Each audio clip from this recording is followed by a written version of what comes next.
Okay, so now in the second part of our hemorrhages or hematoma, we are going to discuss about the middle meningeal artery in brief. Moreover, actually, we are more concerned about the blood supply of dura mater. That what is exactly the blood supply of dura mater? We'll learn out, and it's really easy to memorize with the way that I'll mention it to you. Maybe you'll not forget, and it will be easy to somewhere write in the exams. And let us see that how when it is ruptured, it can cause epidural hemorrhage. More specifically, the problem that it can cause, the clinical correlation with the middle meningeal artery it is. तो अब हम लोग पढ़ने जा रहे हैं arterial supply of dura matter. ठीक है, ब्लड सप्लाई बोलो या फिर आप बोलो arterial supply of dura matter. अब पता है सबसे इम्पोर्टेंट चीज़ क्या है यार, ये कई बच्चे याद कर लेते हैं. Undoubtedly there are multiple students जो घर पे इसको रट रट के इजीली याद कर लेते हैं.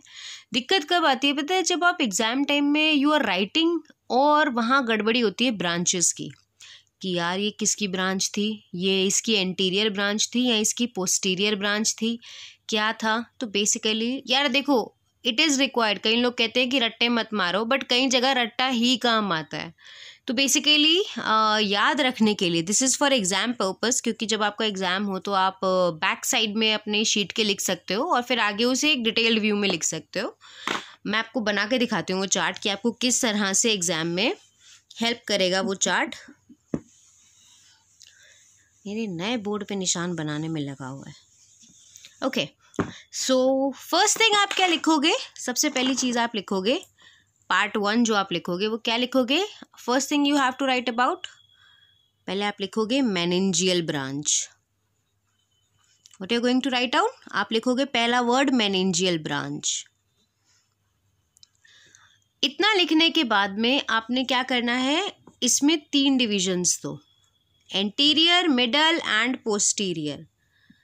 Anterior, then here is your middle, and then here is your posterior.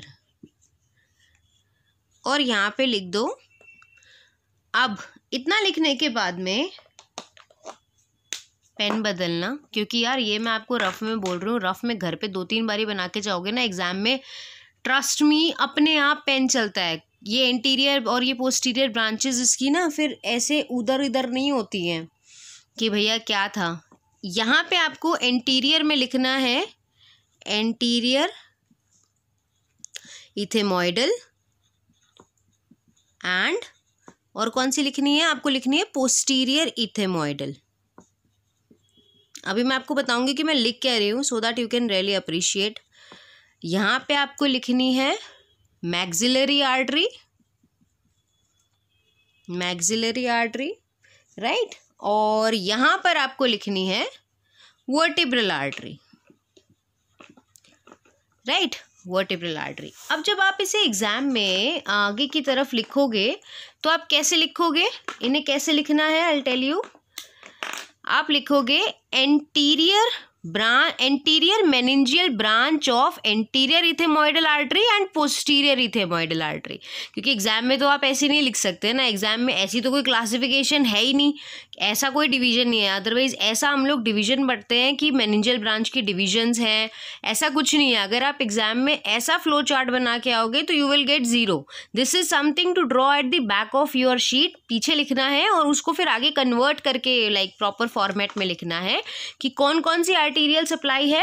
सबसे पहले हम क्या लिखेंगे, सबसे पहले हम लिखेंगे दैट, ये ना एक तरीके से रट्टा मारने का तरीका है यार, anterior meningeal branch, anterior meningeal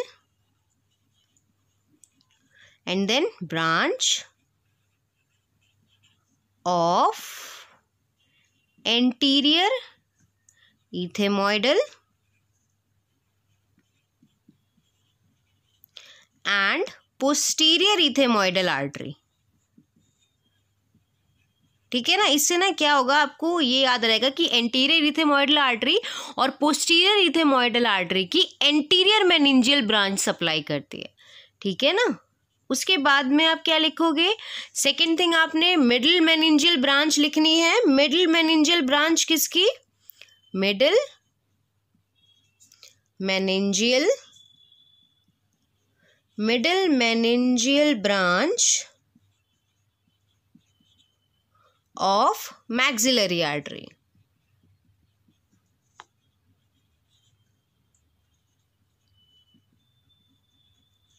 और तीसरा आप क्या लिखोगे? Posterior meningeal branch of vertebral artery, right? Let me right it out over here.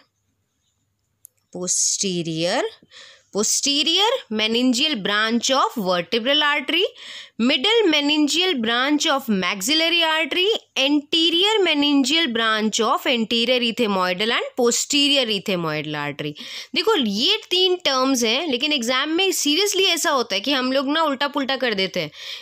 कई बार ही होता है। से देखो, मैं उन सुपर पावर्स के बारे में बात नहीं कर रही हूँ जैसे क्रिश व्रिश है, ओके फाइन भैया, तुझे याद रहता होगा, तू कुछ हो सकता है रट्टा बढ़िया मारता हो, बट भाई मेरे साथ में होता है and it happens with multiple of my friends.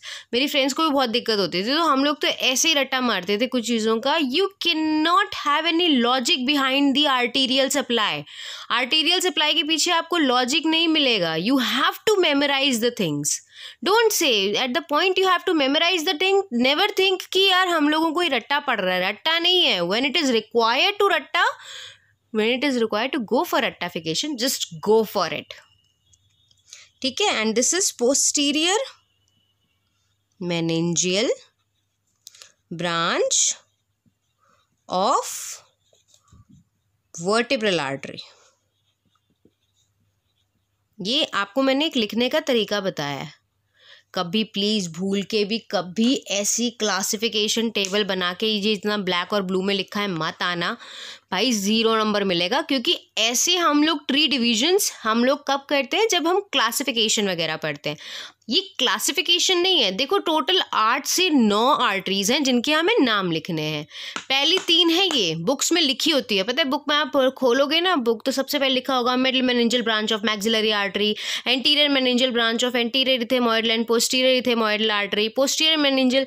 कई बच्चे पेपर में सोचते हैं कि ड्यूरामेट्री की ब्लड सप्लाई छोड़ के मैं सब लिखाऊंगा। भाई वो भी मत छोड़। देख तुझे करना क्या है, मेनिंजियल ब्रांच लिखनी है पहले ऊपर, एंटीरियर मिडल और पोस्टीरियर 3 डिविजन्स बनानी है, एंटीरियर मिडल और पोस्टीरियर। बस तुझे ये देखना है कि एंटीरियर के नीचे क्या लिखना है, मिडल के नीचे क्या लिखना है और पोस्टीरियर के नीचे क्या लिखना है।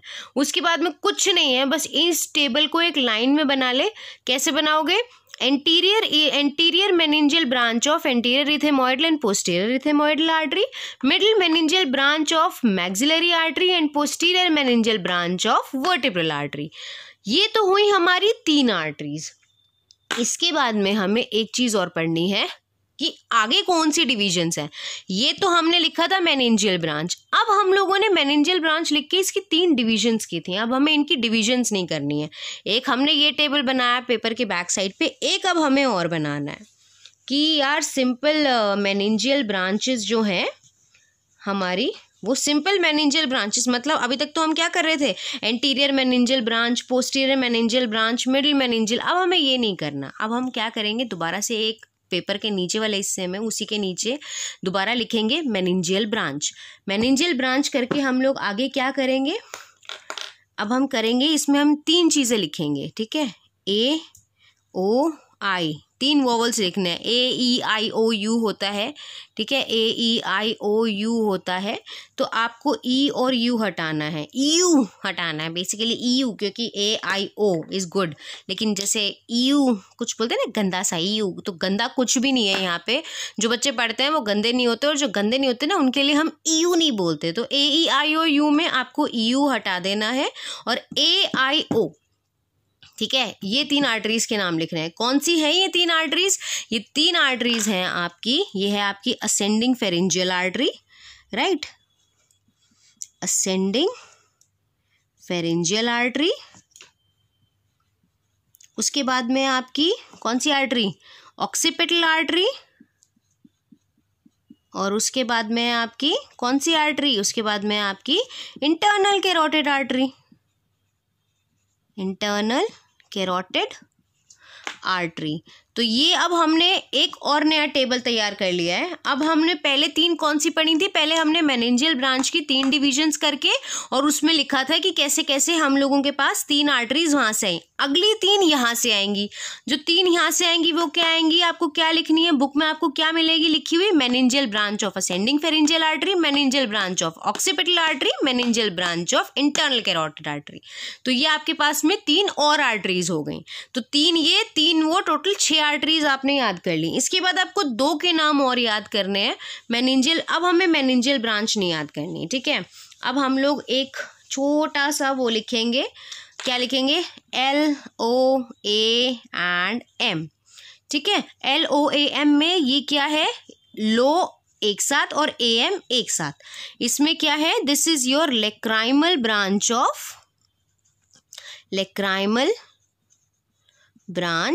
Of what? Ophthalmic artery. यार you won't believe, just before this lecture मैंने खुद ये न्यूमोनिक जब बनाया, मुझे खुद थोड़ा सा ब्लड सप्लाई भूल गया था एंड ऑनेस्टली स्पीकिंग जब मैंने खुद ये चीज़ बनाई, I didn't open the book again, मुझे दोबारा किताब नहीं खोलनी पड़ी। और ये है आपकी कौन सी? देखो जब हमने सारी मेनिंजियल आर्टरीज के बारे में 6 के बारे में तो बात कर लिया यार, और क्या लोगे? और क्या बच्चे की जान लोगे?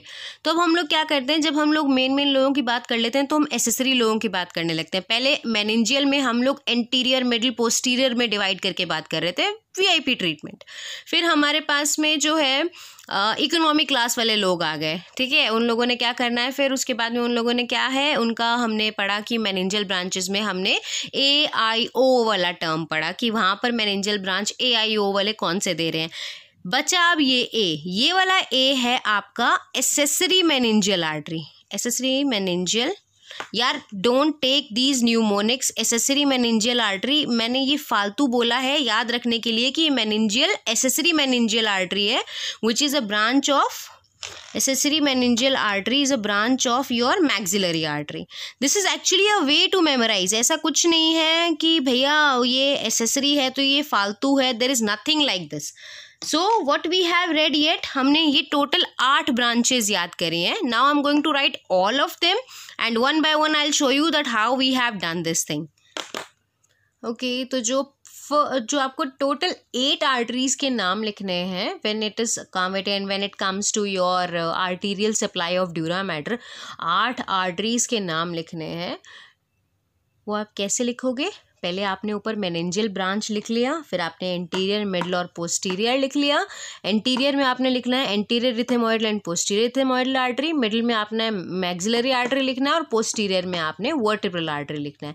लेकिन आपको इनके नाम ऐसे नहीं लिखने। जब आप फाइनल नाम लिखोगे तो आप किस तरह से लिखोगे?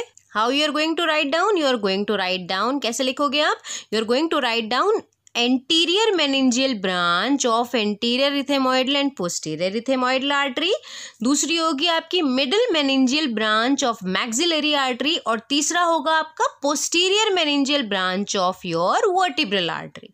एक आपने टेबल अपनी कॉपी की बैक साइड पे ये बनाना है। दूसरा आपने कौन सा बनाना है? दूसरा आपका जो बनेगा वो क्या बनेगा? मेनिंजियल ब्रांच लिख के AIO लिखना है। आपके पास में 5 वोवल्स होते हैं, 5 नहीं लिखने। कौन से होते हैं वोवल्स? AEIOU। लेकिन जो लोग पढ़ते हैं, जो लोग अच्छे बच्चे होते हैं, उनके लिए हम लोग EU जैसे गंदे वर्ड्स नहीं यूज़ करते। हम लोग EU अजीब सा वर्ड जो यूज़ करते हैं, they we use typically for different and गंदे पीपल, लेकिन हमारे पास यहाँ कुछ ऐसा गंदा नहीं है, तो हम AEIOU में E और U को हटा देंगे and we are going to write it down as AIO। A stands for your ascending pharyngeal artery, I के लिए हम लोग इंटरनल कैरोटिड आर्टरी लिखेंगे एंड O के लिए हम लोग ऑक्सीपिटल आर्टरी लिखेंगे।